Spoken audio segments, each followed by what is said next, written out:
quick in the anatomy of the ankle, just so you can appreciate what goes on in the foot. You can see there are 26 bones and 33 joints in the foot and the ankle. And we're going to go over a couple of big ones in the ankle that we're going to look at. But you got to appreciate the complexity of the foot. We're going to go over why the arch is there and what it does with every step, and why you need to maintain a good arch and good flexibility in your foot. The Achilles tendon is the strongest tendon in the body, so there's a lot of demand placed on the feet. So just appreciate the complexity of the foot with all the bones in there, how they all need to work in harmony. So ankle joints, this is the big one I always check every day in my clinic. This is the subtalar joint, or the talocrural joint. There are two main joints in the ankle. This is the one that's involved with hinging in dorsiflexion and plantar flexion in the ankle. When I check people on my chiropractic table and I'm looking at their dorsiflexion, how they can bring their foot up, a lot of times, in athletes and regular people too, they've lost dorsiflexion. They've lost that articulation. And this has big implications for you guys as athletes. You need to have that full range of motion. So we're going to check that on you guys today, because it's a really, really important joint right there. This is one of the only joints in the body where there are no muscles directly attached to it to directly influence it. So a lot of times it will slip out and it will catch if you try to do that dorsiflexion. It's often overlooked, so we're going to look at that with you guys today. The other big joint is a subtalar joint. Anybody ever sprained an ankle? This is the one that rolls, and there's a deltoid ligament. It's called the deltoid ligament on the side of that joint right there. And a lot of times people are walking around with a rolled ankle all the time, that inversion. And if you're running, it feels like you're running on the outside part of your foot. And that's the joint that's involved. So we're going to look at that too. We're going to make sure that the ankle sits as neutral as possible in your body, so you don't roll the ankle as much.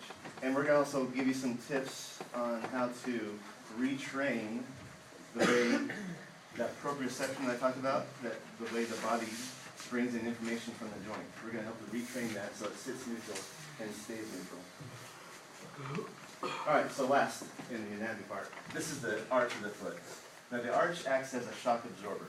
So you guys need to know, with every step that you take, every time you do a heel strike, the bones in the arch of the foot need to relax and let go. And then when you do a toe off, pushing off to propel yourself, that arch goes rigid again. So with every step you take, it relaxes, goes rigid, relaxes, goes rigid. And we're going to check the midfoot, where all the tarsal bones are, the collection of bones in there, and making sure that you guys have good flexibility in there and good range of motion with all those tiny little bones in the foot. You need to have a good arch with strong muscles in the arch to have a good gait cycle. Really important for athletes. And here's why all this stuff is important for you guys. Keeping good biomechanics of the feet and ankle helps to preserve symmetry. So every time you take a step or you stand or you do whatever in practice or in the field, having good biomechanics down here influences knees, it influences the pelvis, the hip joints, all the way up the spine.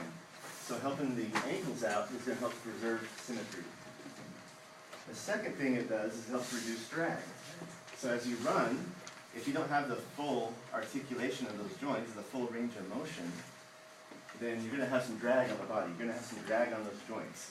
If you can release that drag, if you can restore that full range of motion, you'll have more endurance, you'll be more efficient, you'll have less oxygen demand when you're at the last mile, when you're ready to hit the wall.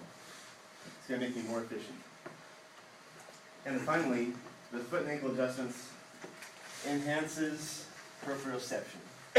That's the body's feedback from the receptors in the joints back into the spinal cord, the cerebellum, and the brain in the body. That provides a way for your body to send information back into the muscles, to use the muscles more efficiently. So we're going to work on this. We're going to restore range of motion. You guys are going to notice an immediate difference before you get adjusted and after. You're going to see more range of motion. It's going to feel a lot looser down there, and you'll feel like everything is balanced down there on the way up. take any questions